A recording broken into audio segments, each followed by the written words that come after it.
మాకే అబద్ధాలు చెబుతారా?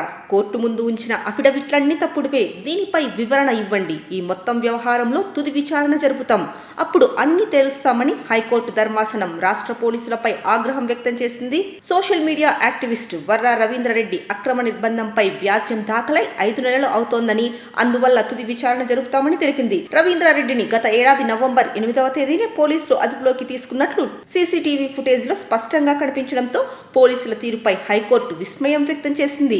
ఈ విషయంలో కోర్టుకు పోలీసులు తప్పుడు అఫిడవిట్లు సమర్పించారని హైకోర్టు స్పష్టం చేసింది. తదుపరి విచారణను జూన్ 17కు వాయిదా వేసింది.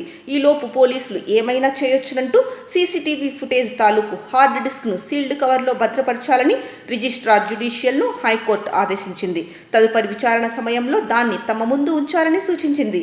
ఈ మేరకు న్యాయమూర్తులు జస్టిస్ రావు రఘునందన్ రావు, డాక్టర్ జస్టిస్ కుంభజడల మన్మథరావులతో కూడిన ధర్మాసనం ఈ ఉత్తర్వులు జారీ చేసింది.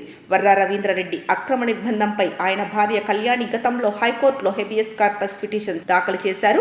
తన భర్తను పోలీసులు నవంబర్ 8వ తేదీనే అదుపులోకి తీసుకుని 2 రోజుల తర్వాత అరెస్టు చూపారని హైకోర్టుకు నివేదించారు.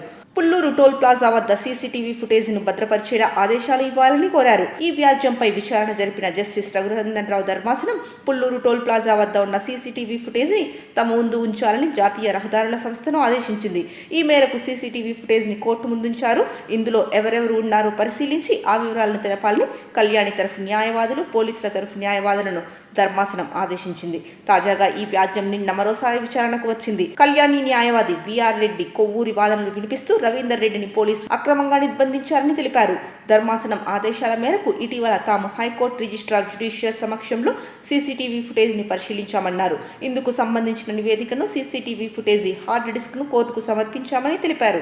గత ఏడాది నవంబర్ 8న పుల్లూరు టోల్ ప్లాజా వద్ద రవీంద్రారెడ్డి మరో 2 పోలీసులు అదుపులోకి తీసుకున్నట్లు చాలా స్పష్టంగా ఉందన్నారు. పోలీసుల తరఫున ప్రభుత్వ సహాయ న్యాయవాది వాదిస్తూ సీసీటీవీ ఫుటేజీ పరిశీలన కోసం పోలీసుల తరఫున తాను హాజరయ్యానని తెలిపారు. ఫుటేజీకి సంబంధించిన పూర్తి వివరాలను పోలీసులతో మాట్లాడిన తర్వాత కోర్టు ముందు ఉంచుతామని చెప్పారు. ఇందుకు కొంత సమయం ఇవ్వాలని కోరారు. వేసవి సెలవుల తర్వాత విచారణ జరపాలని కోరారు. ఇంతకాలం వర్రా రవీంద్రారెడ్డిని అక్రమంగా అరెస్టు చేయలేదంటూ బుకాయిస్తూ వచ్చిన పోలీసులు ఇప్పుడు హైకోర్టుకు అడ్డంగా దొరికిపోయారు. సీసీ కెమెరాల సాక్షిగా హైకోర్టుకు చిక్కారు. కర్నూలు పుల్లూరు టోల్ ప్లాజా వద్ద వర్రా రవీంద్రారెడ్డిని గత ఏడాది నవంబర్ 8న అదుపులోకి తీసుకుని 10న మాత్రమే అదుపులోకి తీసుకున్నామంటూ ఇన్ని రోజులుగా హైకోర్టును నమ్మిస్తూ వచ్చిన పోలీసులు అబద్ధం చెప్పినట్లు తేలిపోయింది.